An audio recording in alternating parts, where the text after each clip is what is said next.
누가복음 4장 17절 말씀부터 24절 우리 뜻을 생각하시면서 다 같이 봉독하시겠습니다.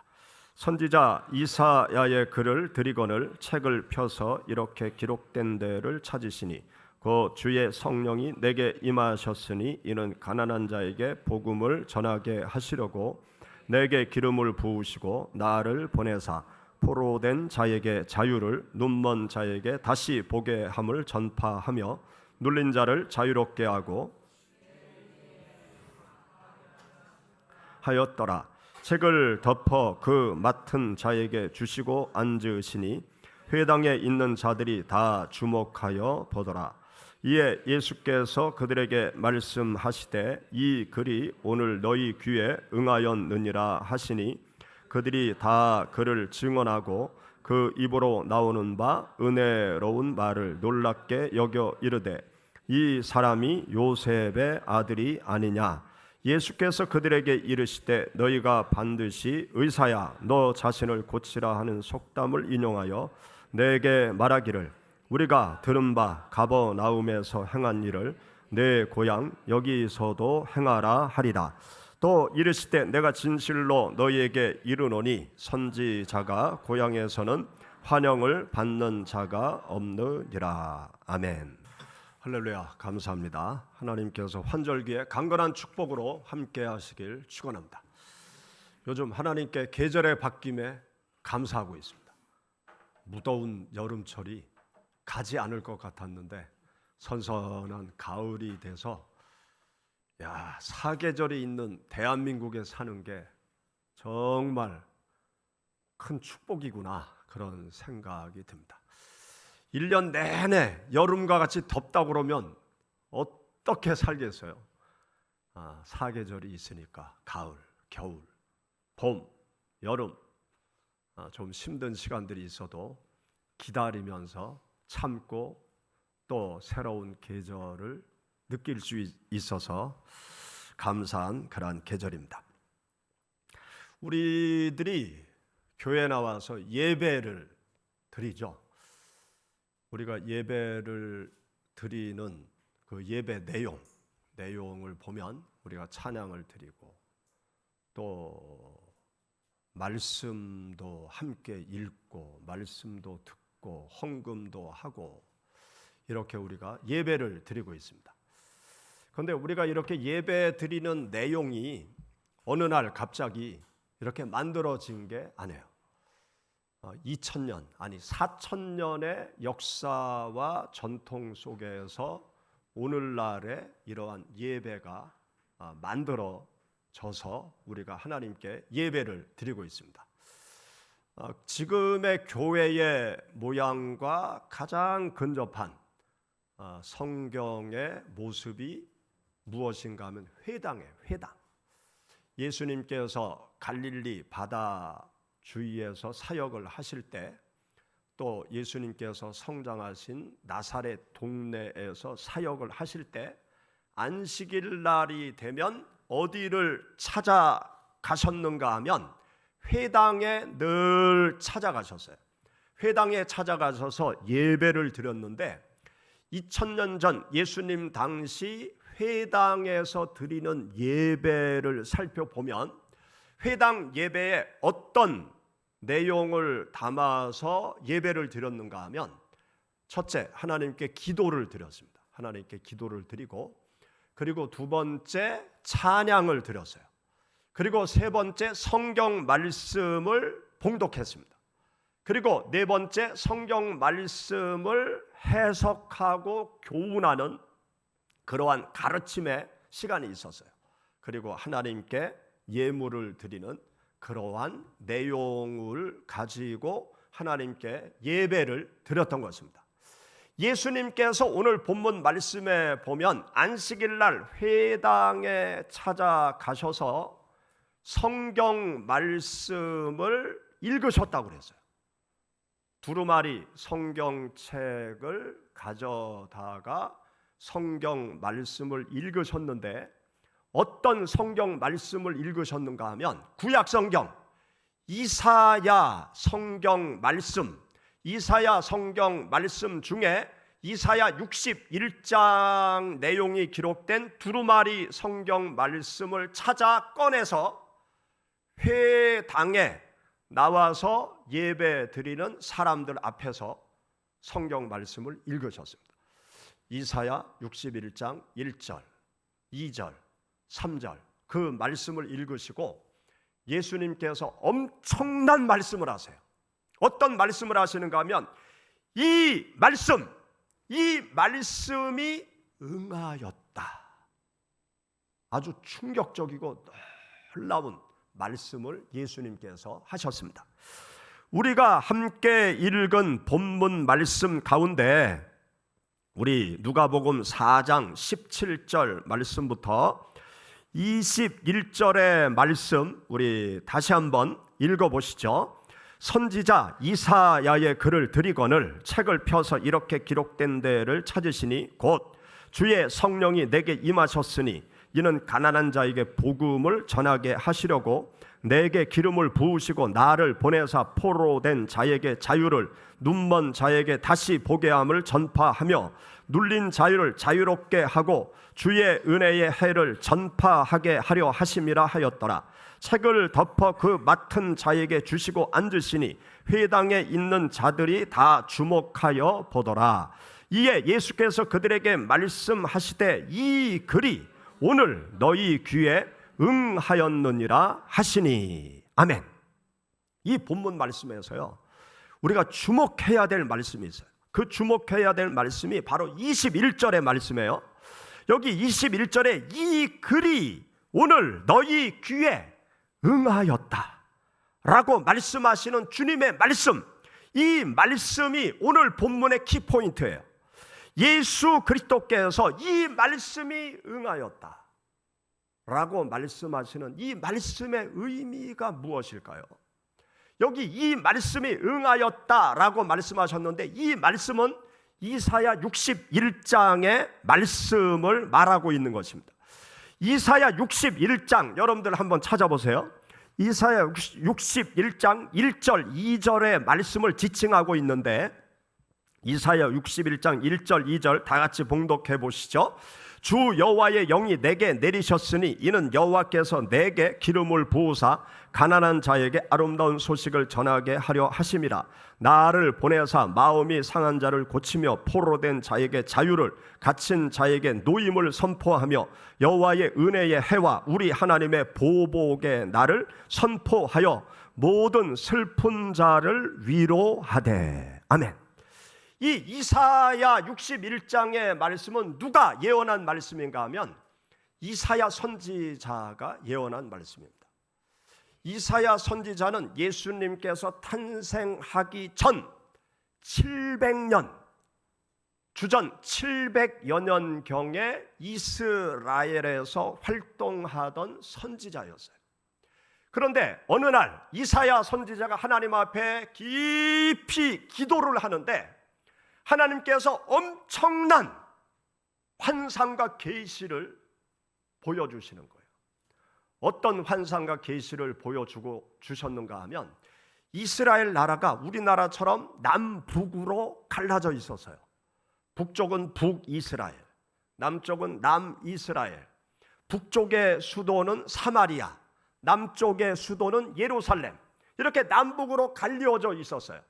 그런데 하나님께서 어떤 환상을 보여주시는가 하면 북이스라엘이 멸망한다. 또 남이스라엘도 멸망한다. 그 환상대로 북이스라엘은 아시리아 나라의 멸망을 당하게 됩니다. 그리고 남왕국은 바빌로니아 제국의 멸망을 당해요.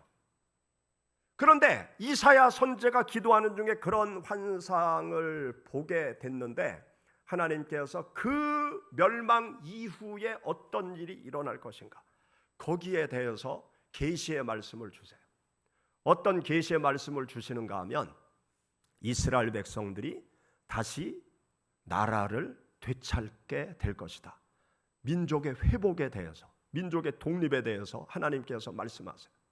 그리고 하나님께서 이스라엘 백성들을 온전히 구원할 메시아를 보내주실 것이다. 그 메시아가 이스라엘 백성들과 온 세상 만민을 구원하리라 라는 계시의 말씀을 하나님께서 이사야 선지자에게 주십니다. 그 말씀을 받아서 기록한 것이 이사야 61장의 말씀이에요. 그런데 예수님께서 바로 당신께서 말씀을 읽기 전에 700년 전에 이사야가 예언한 그 말씀, 이사야 성경 말씀을 꺼내서 700년 전에 이사야가 예언한 하나님의 말씀을 읽고 회당 안에 있는 사람들에게 어떤 말씀을 하셨는가 하면 이 말씀이 오늘 응했다, 그렇게 말씀하는 거예요. 그러니까요, 회당에 이렇게 나와서 예배 드리는 사람들이 깜짝 놀래요. 이 예언의 말씀이 응하여졌다고? 이 예언의 말씀의 주인공이 예수님이라고? 이 말씀의 예언의 말씀의 메시아가, 우리가 기다리던 구원자 메시아가 바로 우리 앞에 서 있는 저분이라고 아주 깜짝 놀라게 되어집니다. 그래서 그때부터 난리가 나기 시작합니다. 예수님은 이 말씀이 응하였다라고 말씀하는 것은 당신께서 하나님이시라는 것을 선포하는 거예요. 온 세상을 구원할 메시아라는 사실을 선포하고 있는 것입니다.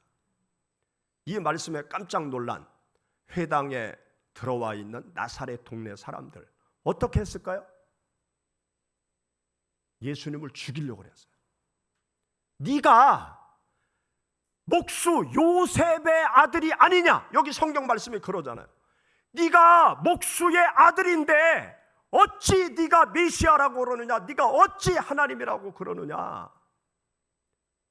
그들이 예수님이 하나님이라는 사실을 인정하고 받아들이지 않아요. 유대인들이 왜 예수님을 십자가에 못 박아 죽였는지 알아요? 그 죄가 신성모독죄예요.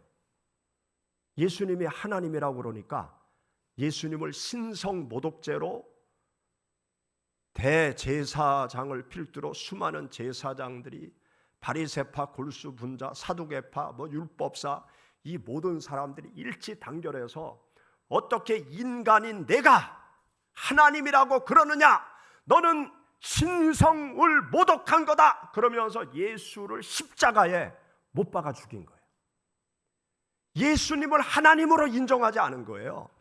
여기 누가복음 4장 말씀, 우리가 읽어본 말씀을 쭉 읽어가 보면요, 여기 회당에 찾아온 사람들이 예수님을 어떻게 하려고 하는가 하면 절벽으로 끌고 가서 예수님을 죽이려는 행동을 하게 되어집니다. 여러분, 누가복음 4장 한번 찾아보세요. 누가복음 4장 29절 30절 말씀 우리 다 같이 읽어보시죠. 일어나 동네 밖으로 쫓아내어 그 동네가 건설된 산 낭떠러지기까지 끌고 가서 밀쳐 떨어뜨리고자 하되 예수께서 그들 가운데로 지나서 가시니라. 여기 보면요, 그 동네 사람들이 예수님을 어떻게 하려고 했어요? 절벽에 떨어뜨려서 죽이려고 했어요. 이 나사렛 동네 사람들이 왜 예수님을 죽이려고 했을까요? 이사야 말씀을 읽고 이 말씀의 주인공이 나다, 내가 하나님이다, 내가 메시아다, 내가 하나님의 아들이다, 내가 하나님이 보낸 자다, 그것을 선언하니까 이 나사렛 동네 사람들이 목수의 아들이 어찌 감히 하나님의 아들이라고 말을 하느냐, 그러면서 예수를 죽이려고 했던 것입니다. 여러분, 예수님을 훌륭한 사람, 위대한 사람, 그렇게는 불신자들도 다 인정을 해요. 왜냐하면 예수님은 실존 인물이거든요. 역사 속에 한때를 살았던 실존 인물이에요. 그것까지 부정하는 사람은 어리석은 사람이에요. 예수님은 실존 인물이에요. 이스라엘 땅에서 태어나서 33년 살다가 십자가에 처형당한 사람, 그거는 누구도 인정하는 거예요. 그리고 불신자들도 역사 속에서 인류 역사를 쭉 살펴보면서 인류 문명사에 엄청난 영향을 준 위대한 성인 4명이 있다. 동서양을 통틀어서 인류 역사 문명에 큰 영향을 끼친 4사람이 있는데 이 4대 성인이 있다. 그 4대 성인이 누굽니까? 소크라테스, 동양의 공자, 그리고 석가모니, 예수. 이렇게 4명의 사람을 세상 모든 사람들은 위대한 성인으로 다 인정을 해요. 소크라테스는 서양 철학의 기초와 서양 철학의 골격을 세워놓은 위대한 철학자로 다 인정을 하죠. 공자, 도덕, 윤리, 이 인간의 삶의 기본의 틀을 굳게 세워놓은 성인, 그리고 고타마 시탈타, 석가모니, 인간의 죄악과 번뇌와 고통의 굴레를 벗어나는 길을 제시했다. 그러면서 석가모니를 또 성인으로 인정을 합니다. 예수 그리스도에 대해서도 성인으로 세상 사람들은 다 인정을 해요. 그것까지 부정하는 사람은 뭐 나는 바보다 그렇게 얘기하는 거 똑같아. 이렇게 세상 모든 사람들이 예수님을 위대한 성인으로까지는 인정하지만 예수 그리스도를 신으로, 하나님으로 우리 모든 인생을 구원하는 구원자로까지는 세상 사람들이 인정하지 않습니다. 여러분들이 존경하는 노벨 평화상을 탄 슈바이처 박사, 이 사람도요 사실은 예수님을 위대한 성인으로까지는 인정을 했어요. 그런데 신인 부분에 대해서는 인정을 하지 않았어요. 예수 그리스도의 사랑과 희생의 정신, 나도 그 길을 간다 그러면서 아프리카 정글로 간 것이죠. 예수 그리스도께서 하나님이시라는 것을 인정하지 못하고 받아들이지 못하는 그리스도인들이 교회 안에도 있단 말이죠. 예수님이 하나님이시라는 것을 내가 체험하지 못했다. 하나님의 능력을 나는 체험하지 못했다. 그래서 예수님이 하나님이신 것을, 신인 것을 나는 받아들이지 못한다. 그런 그리스도인들이 있단 말이죠. 여러분 가운데 혹시 그런 분이 계십니까? 그러면 나의 신앙을 심각하게 점검해 보세요. 예수님이 하나님이시라는 사실을 인정하지 못하면 아무것도 안 해요. 그냥 세상 철학과 종교, 훌륭한 정신을 추앙하는 것밖에 되지 않습니다. 믿지 않는 사람들 거기까지는 다 수용하고 인정하고 받아들이니까 우리는요 예수님이 하나님이시라는 사실까지 받아들여야 돼요.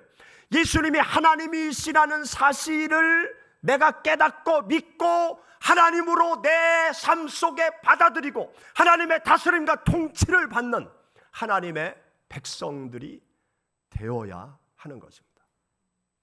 예수님은요 위대한 사람이 되기 위해서 이 세상 가운데 오신 것이 아닙니다. 예수님은 하나님이 되시기 위해서 오신 거예요. 예수님은 우리들을 죄와 사망에서 구원하는 구원자가 되기 위해서 오신 거예요. 예수님은 온 인류, 세상 만민을 영원한 하나님의 나라로 인도하기 위해서 예수 그리스도께서 이 세상 가운데 오신 것입니다. 예수 그리스도를 나의 하나님으로 모시고 예수 그리스도를 나의 왕으로 모시고 예수 그리스도의 다스림과 통치를 받아야 진정한 자유의 세계로 우리가 나갈 수 있어요. 여러분, 우리가 함께 읽은 말씀 누가복음 4장 18절 19절 우리 다 같이 한번 읽어보시죠. 주의 성령이 내게 임하셨으니 이는 가난한 자에게 복음을 전하게 하시려고 내게 기름을 부으시고 나를 보내사 포로된 자에게 자유를, 눈먼 자에게 다시 보게 함을 전파하며 눌린 자를 자유롭게 하고 주의 은혜의 해를 전파하게 하려 하심이라 하였더라. 아멘.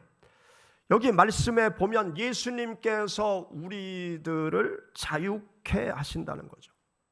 죄와 사망에 포로된 우리들을 자유롭게 하고 죄와 사망으로 말미암아 눈먼 자를 다시 보게 하고 죄와 사망으로 눌려 사는 우리 모든 인생들을 자유롭게 하기 위해서 이 땅에 오신 분이 예수 그리스도시라는 것입니다. 예수 그리스도를 내 마음속에 하나님으로 모셔드리면 예수님께서 우리들에게 주시는 신령한 은혜의 복이 뭐냐? 자유예요. 자유. 모든 것으로부터 자유롭게 되어지는 삶을 살아갈 수 있습니다. 진리를 알지니 진리가 너희를 자유케 하리라. 예수 그리스도를 알면 우리가 자유케 되는 거예요. 여러분 가운데 예수 그리스도를 알고 믿고 따르면서 구속감을 느끼는 분이 계십니까? 그러면 예수님을 제대로 못 믿는 거예요. 예수님을 믿으면 자유롭게 되어져야 돼요. 어떤 분들은요, 교회에 가서 예수님을 믿으려고 하니까 너무나 구속되는 게 많어. 술도 먹지 말라고 그러지, 담배도 피우지 말라고 그러지, 제사도 지내지 말라고 그러지, 주일날 교회에 오라고 그러지. 아우고 답답해서 못 살겠네, 죽겠네. 좀 살려고 교회 갔더니 내가 숨 막혀 죽겠어. 그러는 분들이 있어요. 그래서 천주교 가는 분들이 있어요. 천주교 가면 술 먹어도 돼, 담배 피워도 문제 없어, 제사 지내도 괜찮아, 아예 성당에서 추석날 추도 미사까지 다 드리니까 상 차려놓고 지방 같은 거 써놓고 사진 갖다 놓고 다 추도 미사 드리니까 얼마나 좋아요. 그래서 천주교로 가는 사람들이 많아요. 천주교는요, 천주교 나가도 내 생활을 바꿀 게 아무것도 없어요. 술 먹던 사람 그냥 술 먹으면 돼. 담배 피우는 사람 그냥 담배 피우면 돼. 신부님하고 같이 담배 피울 수 있는데 뭐 흡연실 가가지고. 제사 그냥 계속 지내도 돼. 뭐 바꿀 게 없어요. 그리고 주일날 꼭 교회 안 와도 돼. 일주일에 한 번 교회 와서 미사 드리면 괜찮아. 얼마나 좋아. 와, 이게 신앙생활하는 거지. 뭐 삶을 안 바꿔도 되네. 여러분, 성경을 보세요. 성경을 보세요. 눈먼 자예요. 눈먼 자, 듣지 못하는 자.